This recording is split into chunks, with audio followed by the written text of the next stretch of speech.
തിയേറ്ററിൽ പോയാലും അവരുടെയൊക്കെ റെസ്പോൺസ് എന്ന് പറഞ്ഞാൽ അവർക്കെല്ലാം റിലേറ്റ് ചെയ്യാൻ പറ്റുന്നുള്ള കാര്യമാണ്. അപ്പോൾ അതൊരുപാട് സന്തോഷമുണ്ട്. അവർ ഫാമിലിയിലുള്ള ഒരു കാര്യം ഒരു ഇമോഷണലായിട്ടാണ് തോന്നുന്നത് എല്ലാവർക്കും. അതൊരുപാട് സന്തോഷമുണ്ട്. എല്ലാവരും നല്ല രീതിയിൽ ആക്സെപ്റ്റ് ചെയ്തിട്ടുണ്ട്. ഒരിക്കലും ഒരു പടം ഏതൊരു പടവും തമ്മിൽ കമ്പയർ ചെയ്യാൻ ഒരിക്കലും പറ്റൂല. ആടുജീവിതം അതൊരു വേറൊരു ജോണറാണ്. വയസ്സെത്രയും എന്ന് പറയുന്ന മൂവി വേറൊരു ജോണറാണ്. അപ്പം ഒരു സിനിമ ആസ്വാദക എന്നുള്ള രീതിയിൽ ആടുജീവിതവും ഞാൻ ആസ്വദിച്ച് ഞാൻ കണ്ടു മൂവി. അത് വേറെ ലെവൽ മൂവിയാണ്. വയസ്സെത്രയും എന്ന് പറയുമ്പോൾ അത് ഒരു നാടൻ പശ്ചാത്തലത്തിലുള്ള നമുക്കെല്ലാം പറഞ്ഞു വന്ന ഇപ്പോൾ ഏകദേശം റീസെൻ്റ്ലി റിലീസായ എല്ലാം നമുക്ക് എന്താ പറയുക യാഥാർത്ഥ്യവുമായി ബന്ധപ്പെട്ട കഥകളാണ്. അപ്പം ഇതും വടകര നടന്ന ഒരു സംഭവങ്ങളെ വെച്ച് ഉണ്ടാക്കിയ ഒരു സ്റ്റോറി തന്നെയാണ്. അപ്പം അതും റിലേറ്റ് ചെയ്യാൻ പറ്റുന്നുണ്ട്. മറ്റേതും കണ്ടുകൊണ്ട് അത് രണ്ട് ഒരിക്കലും കമ്പയർ ചെയ്യാൻ പറ്റുന്ന ഒരു കാര്യമല്ല സിനിമ.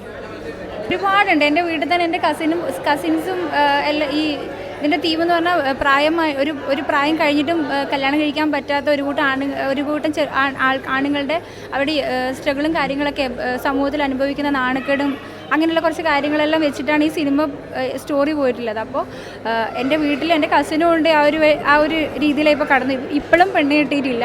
വയസ്സെത്രയെന്ന് പറയുന്ന ടൈറ്റിൽ എന്തുകൊണ്ടും ഈ സിനിമക്ക് യോജിച്ച് തന്നെയാണ്. നമ്മൾ വാരം കഴിഞ്ഞിട്ടുള്ളൂ. രണ്ടാമത്തെ വാരത്തെ നാളെ മുതൽ രണ്ടാം വാരമാണ്. നല്ല അഭിപ്രായമാണ്. മലബാറിൽ നല്ല സക്സസ് ആയി ഓടിക്കൊണ്ടിരിക്കുകയാണ്. മലബാറിൻ്റെ ഒരു പശ്ചാത്തലമാണ് പടം. അപ്പോൾ മലബാർ കടന്ന് എറണാകുളം കടന്ന് തിരുവനന്തപുരത്തെത്തി. പിന്നെ ഓക്കെയാണ് വിചാരിക്കുന്നു. പ്രേക്ഷകർ നല്ലത് ചിരിക്കുന്നുണ്ട്. സെൻറ്റിമെൻറ്റ്സൊക്കെ വർക്കൗട്ട് ആയിട്ടുണ്ട്. കുറച്ച് തള്ളിക്കയറ്റത്തിൻ്റെ ആടുജീവിതത്തിനുള്ളിൽ പെട്ടിരിക്കുകയാണ്. ഈ ഒരാഴ്ച കൊണ്ട് എല്ലാവരും അറിഞ്ഞു കഴിഞ്ഞു. അടുത്ത ആഴ്ച മുതൽ എന്തായാലും കയറിക്കൊടുത്തിക്കോളും എന്നുള്ള വിശ്വാസത്തിലാണ്. മലബാറിൽ ഓൾമോസ്റ്റ് ഒരു 10-13 സ്റ്റേഷനിൽ ഹൗസ്ഫുള്ളായി ഓടിക്കൊണ്ടിരിക്കുകയാണ്. അങ്ങേറ്റത്ത് കാഞ്ഞങ്ങാട്, തലശ്ശേരി, വടകര, കോഴിക്കോട് 4 തിയേറ്ററുണ്ട്. കോഴിക്കോട് സിറ്റിയിൽ 4 തിയേറ്റർ നന്നായി ഓടിക്കൊണ്ടിരിക്കുന്നുണ്ട്. Made in വടകരയാണ്. ഞങ്ങൾ ഉദ്ദേശിച്ചത് മലബാർ പശ്ചാത്തലത്തിലുള്ള ചെറിയ റീജിയണൽ കണ്ടന്റുകൾ ലോക സിനിമക്ക് മുന്നിൽ എത്തിക്കുന്ന ഒരു ആഗ്രഹത്തോടൊരു കൊച്ചു സിനിമയാണ്. പക്ഷേ ആടുജീവിതം തകർത്ത ആടുകൾ അതിന് മുന്നിൽ പ്രേക്ഷകർ സ്വീകരിച്ചു ഈ പടവും. പക്ഷേ അടുത്ത വാരം മുതൽ ഒന്ന് കയറി കൊടുത്തിരിക്കുന്നത്. ഇവിടെ 3 തിയേറ്ററുകളുണ്ട് സിറ്റിയിൽ, ട്രിവാൻഡ്രത്ത്, ഹാരിസിലും PVRലും സിനിപോളിസിലും. അപ്പോൾ കുഴപ്പത്തിൽ ഓടുന്നുണ്ട്. ഈവനിങ് ഷോയിൽ നല്ല ആളുണ്ട്. ഞങ്ങൾക്ക് കൂടുതലും കിട്ടിയത് മോർണിംഗ് ഷോസാണ്. നമ്മൾ സാധാരണക്കാരുടെ പടമാണ്. സാധാരണക്കാർ രാവിലെ പണി മെനക്കെട്ടതിന് പോകാൻ പറ്റില്ല. പിന്നെ ഭയങ്കര ലേറ്റ് ഷോ. അതൊഴികെയുള്ള മറ്റു ഷോകളൊക്കെ ഫില്ലാണ്. അതിനൊരു തള്ളിക്കയറ്റത്തിലാണ്. ഇപ്പോൾ ഞങ്ങൾക്ക് തിയേറ്റർ കിട്ടാത്തൊരു പ്രശ്നമുണ്ട്. ഇപ്പോൾ ഒരു 3 ബോക്സോ 4 ബോക്സസുള്ള സ്ക്രീനുള്ള സ്ഥലത്ത് ഞങ്ങൾക്ക് 1 ഷോ 2 ഷോയേ ഉള്ളൂ. ഉള്ള ഷോ മനോഹരമായിട്ട് ഓടിക്കൊണ്ടിരിക്കുന്നുണ്ട്. പിന്നെ അത് മാത്രമല്ല വെയിറ്റ് ചെയ്തുകൂടാ. കാരണം 11-ാം തീയതി വലിയ പടങ്ങൾ വരികയാണ്. ഞങ്ങളെന്തായാലും ഓക്കെയാണ്, ഹാപ്പിയാണ് ഞങ്ങൾ പടത്തിന്. ഓക്കെ ഷൂട്ട് ചെയ്ത് ഇതിൻ്റെ കടം 40 വയസ്സായിട്ട് സർക്കാർ ഉദ്യോഗത്തിൽ പെണ്ണിട്ടാവാത്ത ആൾക്കാരുടെ കഥയാണ്. ഞാൻ 30 വയസ്സിലാണ് കല്യാണം കഴിച്ചത്. ജാതക പ്രശ്നം ഉണ്ടായിരുന്നു. അപ്പോൾ കള്ളജാതകം ഉണ്ടാക്കിയിട്ടാണ് കല്യാണം കഴിച്ചത്. ഓക്കെ, എൻ്റെ വൈഫിൻ്റെ ജാതകം ഒത്തില്ല, ഞങ്ങൾ ഒപ്പിച്ചതാണ്. അപ്പോൾ നഷ്ടമൊക്കെ മാറിപ്പോയി, ദിവസമൊക്കെ മാറിപ്പോയി. മലബാറിൽ മെയിൻ പ്രശ്നമാണിത്. ഈ സർക്കാർ ഉദ്യോഗമില്ലാത്ത കാരണം പെണ്ണ് കിട്ടാത്ത ആൾക്കാരുടെ കഥ ഒരുപാടുണ്ട്. ഇപ്പം എൻ്റെ വാർഡിൽ 86 പേരുണ്ട് കല്യാണം കിട്ടാതെ. ഇതിൽ ഹീറോയിന് ഇതിൻ്റെ കാര്യം മനസ്സിലായിട്ടില്ല. ഇത് ഭയങ്കര സബ്ജക്റ്റ് മനസ്സിലായില്ല. ഇയാൾ ഷൂട്ട് ചെയ്യാൻ നാട്ടിലെത്തിയപ്പോഴേ കുറേ ചെറുപ്പക്കാർ വന്ന് കൂടി പോന്നു. അപ്പോൾ ചോദിച്ചു എന്താ സംഭവം എന്ന് വെച്ചു. ചേട്ടാ ഞങ്ങളെല്ലാം പെണ്ണ് കിട്ടാത്ത ആൾക്കാരാണ്. ഇതിൽ 3 ആൾക്കാരെ ഉദ്ദേശിച്ചാണ് ഞാൻ ഈ കഥ എഴുതിയത്. എൻ്റെ നാട്ടിലെ ഒന്ന് ഞാനും ഒന്ന് എൻ്റെ മാനേജർ. ഒരാൾ മിനിഞ്ഞത് കുഴഞ്ഞു വീണ് മരിച്ചു.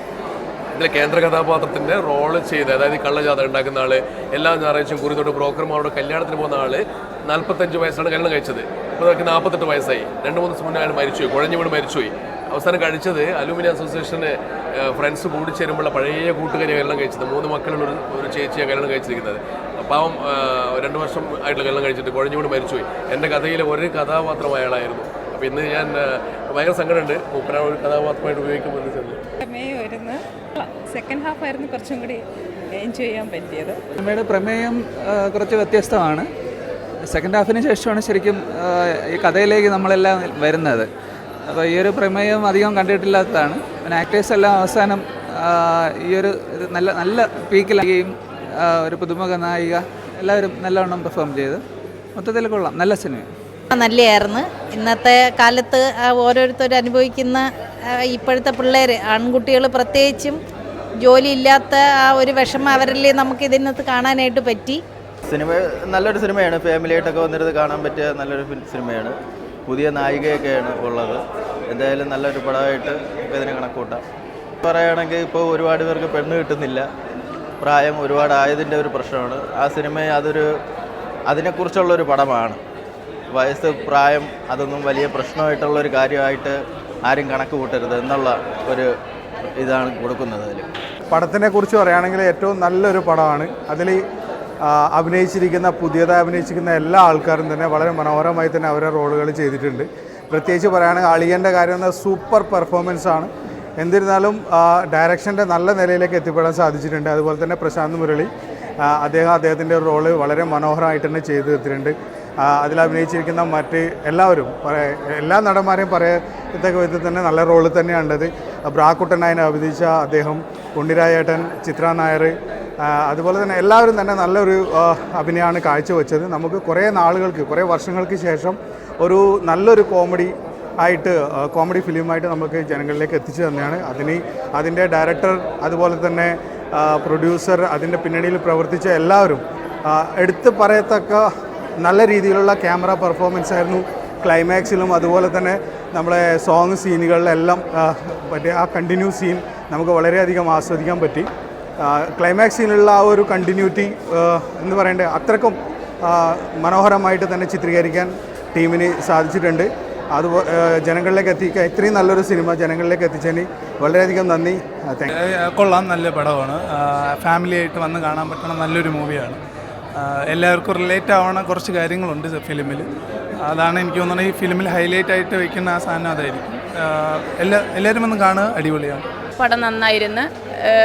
കുറേ കാലഘട്ടത്തിന് ശേഷം ഒരു കൂട്ടായ്മയുടെ സിനിമ, ഒരു അയൽവക്കം, ഒരു കൂട്ടകുടുംബം, ഒരു അയൽവക്കം, എങ്ങനെയൊക്കെ ഒരു പരസ്പര സഹകരണമുള്ളൊരു സിനിമ കണ്ടു. എല്ലാവരും ഫ്ലാറ്റിൽ ഒറ്റപ്പെട്ട് ഒതുങ്ങി, അപ്പുറത്തെ ഫ്ലാറ്റുകാർ ഇപ്പുറത്തെ ഫ്ലാറ്റുകാരെ അറിയാത്തൊരു കാലഘട്ടത്തിൽ ഒരു ഗ്രാമത്തിൻ്റെ അന്തരീക്ഷം നന്നായിരുന്നു. സൂപ്പർ സിനിമയായിരുന്നു. അവസാനം വരെയും ചിരിക്കാനുണ്ടായിരുന്നു. പിന്നെ ഇതിലെടുത്ത് കാണിച്ചൊരു പ്രമേയം എന്ന് വെച്ചാൽ PSC ഒരു ജോലി പയ്യന്മാർക്ക് അത്യാവശ്യമാണെന്നുള്ളതിൻ്റെ ഒരു ഉദാഹരണം കൂടെ ഇതിൽ ചൂണ്ടിക്കാണിച്ച് നല്ല സിനിമയാണ്. ഇഷ്ടപ്പെട്ട ഒരു സിനിമയായി കേട്ടോ. എനിക്കറിയില്ല എന്താണെന്ന്. ആക്ച്വലി ഇത്രയും ക്രൗഡ് കിട്ടാത്തത് ചിലപ്പോൾ ഈ ഗോട്ട് ലൈഫൊക്കെ ഉള്ളത് കൊണ്ടായിരിക്കണം വന്നത് ഉണ്ടെന്നാണ് എനിക്ക് തോന്നുന്നത്. അതല്ലെങ്കിൽ ഇതിനകത്തുള്ള എല്ലാം ഉണ്ട്. ഒരു പിന്നെ കോമഡി ഉണ്ട്, സങ്കടം വരുന്ന ഇതുണ്ട്. പിന്നെ ഇതെല്ലാം ആനുകാലിക കാര്യങ്ങളാണ്. അതായത് ഒരു പിന്നെ ജാതകത്തിൻ്റെയും ഒരു ജോലി, ഒരു സർക്കാർ ജോലിയുടെ കുറവുള്ളതുകൊണ്ട് കിട്ടാതെ പോകുന്നത്, അതെല്ലാം വളരെ ആയിട്ട് നന്നായിരിക്കണം കേട്ടോ. വയസ്സെത്രയായി എന്നുള്ള സിനിമ ഞാൻ കണ്ടു. അതിലെ പ്രമേയം വളരെയേറെ ആനുകാലിക പ്രസക്തിയുള്ളതാണെന്ന് എനിക്ക് തോന്നി. പിന്നെ ഒരു കൂട്ടായ്മ, ഒരു കോളനി ലൈഫിലുള്ള പല ജാതി മതസ്ഥരായിട്ടുള്ളവരും വളരെ ഐക്യമായിട്ട് ജീവിക്കുന്നതും പരസ്പര സ്നേഹം, ഇതെല്ലാം എനിക്ക് വളരെ നന്നായിട്ട് തോന്നി. പിന്നീട് ഇക്കാലത്തുണ്ടാകുന്ന ഒരു മാരേജ്, അതായത് സർക്കാർ ജോലി തന്നെ വേണം, അത് പിന്നെ വയസ്സെത്ര, എല്ലാം അതിനകത്ത് ഉൾക്കൊള്ളിച്ചുകൊണ്ടുള്ള ഒരു പ്രമേയം വളരെയേറെ എനിക്ക് താല്പര്യം തോന്നി. പിന്നെ അതിലെ കഥാപാത്രങ്ങളും ഇപ്പോൾ ജീവിച്ചിരിക്കുന്നവരുമായിട്ടൊക്കെ ഒരുപാട് സാമ്യമുള്ളതായിട്ട് എനിക്ക് തോന്നുന്നു. അവരുടെ അഭിപ്രായങ്ങളും വ്യത്യസ്തമായ ക്യാരക്ടർ സ്വഭാവങ്ങളും എല്ലാം ഉൾക്കൊള്ളിച്ചുകൊണ്ടൊരു നല്ല ഒരു കഥയായിട്ടാണ് എനിക്ക് ഫീൽ ചെയ്തിട്ടുള്ളത്.